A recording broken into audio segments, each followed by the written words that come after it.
All right, let's get into something really fascinating today. We're going to deconstruct the internal world of a bull. A man involved in a sexual encounter with a woman while her partner is right there watching. We're going to go way past the usual stereotypes and really dig into the psychological reality of this whole dynamic. So, this is the central question, isn't it?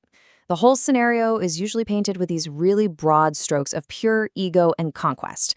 But the truth, it's way, way more nuanced. So, what is actually going through his head when he knows he's being watched? Let's just bust the biggest myth right out of the gate. We assume his first thought is all about ego, right? Conquest, triumph, that sort of thing. But the reality is often the complete opposite.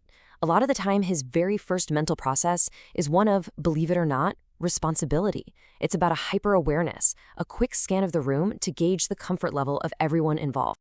Yeah, you can think of it as this rapid, emotional, and logistical check-in.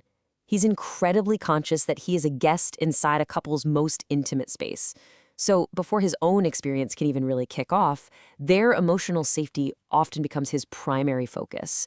It's like this foundation of awareness that ends up shaping everything else that happens. Now, to really get this, we have to talk about something called witness consciousness. It's something we all experience. I mean, think about how you act differently when you know your boss is watching you work. Your self-awareness just skyrockets. Okay, now apply that exact feeling to this incredibly intense scenario, and you get a very, very unique mental state. So this is how you can break down that complex mental state. He's not just focused on layer one, his own experience. Nope, he's simultaneously tracking her pleasure, the husband's reactions, and even the larger context of their entire relationship. It's an intense cognitive juggling act. And this level of awareness leads to very different internal experiences, which we can understand by looking at four pretty distinct psychological portraits. See, the biggest mistake people make is assuming there's only one bull psychology. The reality is a whole spectrum of motivations. So let's explore four of these distinct portraits from that spectrum. This spectrum here shows four key archetypes. You've got the performer, the connector, the dominator, and the giver. Each one of these types experiences the husband's presence through a totally different psychological lens, and that leads to wildly different motivations.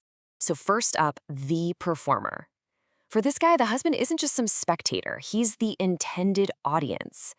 The mindset becomes almost like a director. He's thinking about angles, visibility, technique, all to create this powerful, vicarious thrill.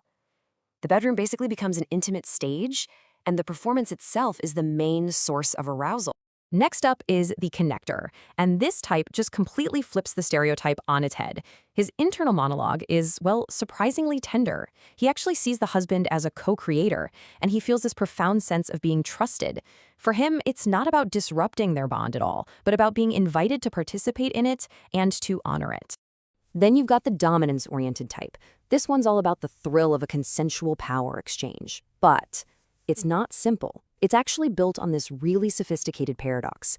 His perceived dominance only exists because the husband, who holds the ultimate power in the relationship, has granted him permission for it to happen. And finally, there's the compersion-driven type. Now, compersion is the idea of feeling joy from your partner's happiness with someone else. This guy is motivated by that exact feeling. His primary pleasure comes from contributing to the couple's shared joy. He's actually watching the husband's satisfaction, and that positive feedback loop is what drives his own arousal. Okay, so it's really easy to assume that this role comes with just unshakable confidence, but the reality is far more human.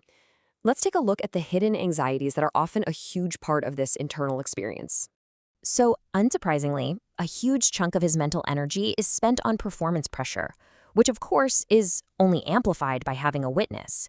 But what's really fascinating is the second biggest concern, a deep-seated worry about causing emotional harm. I mean, that alone reveals a complexity that goes way beyond that one-dimensional, ego-driven stereotype. And this is the kind of internal monologue that creates all that anxiety.